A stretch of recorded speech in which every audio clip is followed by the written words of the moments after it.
खम्मा गणे हुकम हुकम आज कहानी रो शीर्षक है माया जाल में फंसे नारद। यह एक पौराणिक कथा पर आधारित है। एक समय की बात है जब नारद जी को यह अभिमान हो गया कि उससे बढ़कर इस पृथ्वी पर कोई दूसरा भगवान विष्णु का भक्त नहीं है। उनका व्यवहार भी इस भावना से प्रेरित होकर कुछ बदलने लगा। वे भगवान के गुणों का गान करते करते अपने सेवा कार्यों का भी वर्णन करने लगे। भगवान से कोई बात छुपी नहीं रहती।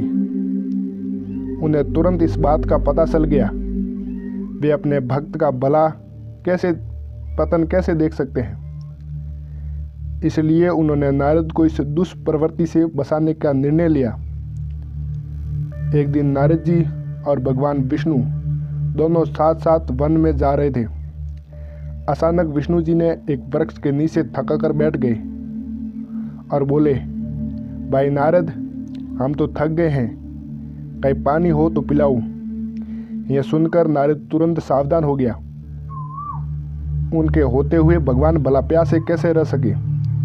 वे बोले, भगवान अभी लाया, आप थोड़ी देर प्रतीक्षा करें। इतना कहते ही नारद जी पानी की तलाश में निकल पड़े। उनके जाते ही भगवान मुस्कुराए और अपनी माया को नारद जी के सत्य मार्ग पर लाने का आदेश दिया। माया शुरू हो गई। नारद जी थोड़ी ही दूर गए और उन्हें एक गांव दिखाई दिया जिसके बाहर कुएं पर कुछ युवा स्त्रियां पानी भर रही थी।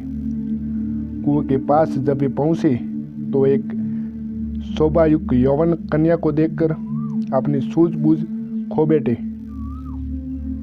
बस उसे ही निहारने लगे। वह यह भूल गए कि भगवान के लिए पानी लेने आए थे। कन्या भी नारद जी की भावना समझ गई, पर जल्दी जल्दी जल से घड़ा भरकर अपनी सहेलियों को पीछे छोड़कर घर की ओर निकल पड़ी। तो नारद जी भी उसके पीछे पीछे उनके घर तक चले गए और कन्या घर के अंदर चली गई। लेकिन नारद जी ने अपना धर्म निभाते हुए द्वार के पार खड़े आवाज लगाई, नारायण नारायण का अलग जगाया। घर का स्वामी नारायण का नाम सुनकर बाहर आया। उसने नारायण जी को तुरंत पहचान लिया और वह नारद जी को आदर सहित अपने घर अंदर ले गया।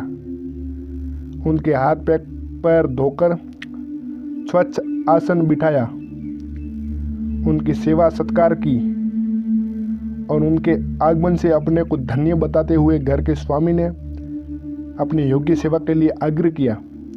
तब नारद जी बोले, आपके घर में जो आपकी कन्या जल का घड़ा लेकर अभी अभी आई है, मैं उसे विवाह करना चाहता हूँ। नारद जी की यह बात सुनकर घर का स्वामी एकदम अचंभित हो गया, लेकिन उसे यह प्रशंसा हुई कि मेरी कन्या एक ऐसे महान योगी तथा संत के पास जाएगी। उसने इस बात की स्वीकृति दे दी और नारद जी को अपने घर में रहने के लिए कहा। और 2-4 दिन बाद शुभ मुहूर्त में उसने अपनी कन्या का विवाह नारद जी के साथ करवा दिया। उन्हें गांव में ही उतनी धरती का टुकड़ा दिया जितना कि वे खेती करके आराम से अपना जीवन यापन कर सके और भरपेट भोजन खा सके। अब नारद जी वीणा और खूंटी में टंगारा सब भूल गए, वीणा बजाना वगैरह वगैरह सब भूल गए। तब नारद जी अपनी भक्ति और विष्णु भगवान के प्रति प्रेम में थोड़े पीछे हटने लगे। उन्हें यह ध्यान भी नहीं आया। अपनी पत्नी के आगे नारायण को भी भूल बैठे। उन्हें दिन भर खेती में लगे रहते, कभी हल चलाते तो कभी पानी देते, कभी बीज बोते तो कभी निराई गुड़ाई करते। जैसे जैसे पौधे बड़े हुए और फसल हर वर्ष पकती, हर वर्ष कटती, अनाज से उतने कोठार भरे जाते। नारद जी गांव के एक संपन्न किसान बन गए और कई वर्ष बीत गए। ये प्रक्रिया चलती रही, कई वर्ष बीत चुके, परंतु नारद जी को भगवान विष्णु की कोई याद नहीं आई। वे गृहस्थी बन गए। उनके 3-4 लड़के और लड़कियां भी हुई। अब नारद जी एक क्षण भी फुर्सत नहीं मिलती कि भगवान विष्णु को याद कर सके। वे हर समय बच्चों के पालन पोषण व पढ़ाई लिखाई में समय व्यतीत करने लगे। खेत में काम करते करते भगवान विष्णु को भूल गए। अचानक एक बार तेज बारिश हुई जिसने कई दिनों तक बंद होने का नाम ही नहीं लिया। बादलों की गरज और बिजली की कड़क ने सबके हृदय में भय उत्पन्न कर दिया। मूसलाधार वर्षा ने गांव के पास बहने वाली नदी में बाढ़ की स्थिति पैदा कर दी। चारों ओर पानी ही पानी फैला दिया। कच्चे पक्के सभी मकान ढहने लगे, घर का सामान बहने लगा, पशु भी डूबने लगे और उस गांव के व्यक्ति भी मरने लगे। गांव के सारा और त्राई त्राई मच गई। नारद अब क्या करे। उन्होंने भी घर में जो थोड़ा कीमती सामान बचा था उसको गठारी में बांधा और अपनी पत्नी और बच्चों सहित निकल पड़े। पानी में से होते हुए नारद जी बगल में गठारी थामे, एक हाथ में एक बच्चे को पकड़े, दूसरे हाथ में अपनी पत्नी को संभालते हुए पानी से बाहर निकलने की कोशिश करने लगे। पत्नी भी एक बच्चे को गोद में और एक को हाथ में पकड़े धीरे धीरे आगे बढ़ने लगी। पानी का बहाव अत्यंत तेज था। यह भी पता नहीं चला कि कहाँ गड्ढा है और कहाँ टीला। अचानक नारद जी ने ठोकर खाई और गठारी बगल से निकलकर पानी में बह गई। नारद जी ने गठारी को पकड़ने की कोशिश की परंतु गठारी पानी में बह गई। तो नारद जी के मन को समझाया और सोचा कि फिर कमा लेंगे, कुछ दूर तो जाना ही है। पत्नी एक गड्ढे में चलते चलते कुछ दूर गए और पत्नी भी एक गड्ढे में गिर गई और उस पत्नी के गोद में पकड़ा हुआ बच्चा भी छूट कर बह गया और पत्नी बहुत रोई। नारद जी करे तो क्या करे। वो धीरे धीरे दो बच्चों को भी पानी में बहा गए। उन्होंने बहुत कोशिश की बचाने की लेकिन कुछ न हो सका। दोनों पति पत्नी बड़े दुख रोते कलपते एक दूसरे को सहारा देते हुए कोई ऊंची जगह ढूंढते रहे। ढूंढते ढूंढते आगे चलकर दोनों भी गड्ढे में गिर गए। नारद जी तो किसी प्रकार गड्ढे में से निकल गए मगर उनकी पत्नी पता नहीं कहाँ चली गई।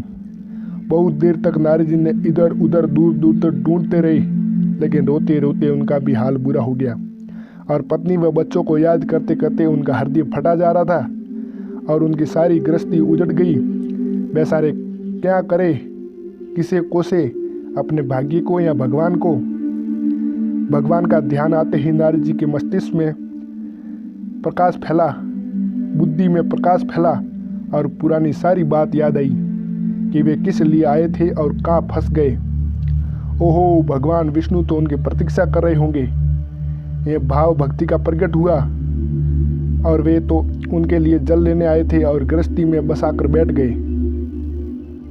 तो वर्षों बीत गए, गृहस्थी तो बसने में और फिर सब नष्ट हो गई। लेकिन क्या भगवान अब भी मेरी प्रतीक्षा में उसी वृक्ष के नीचे बैठे होंगे?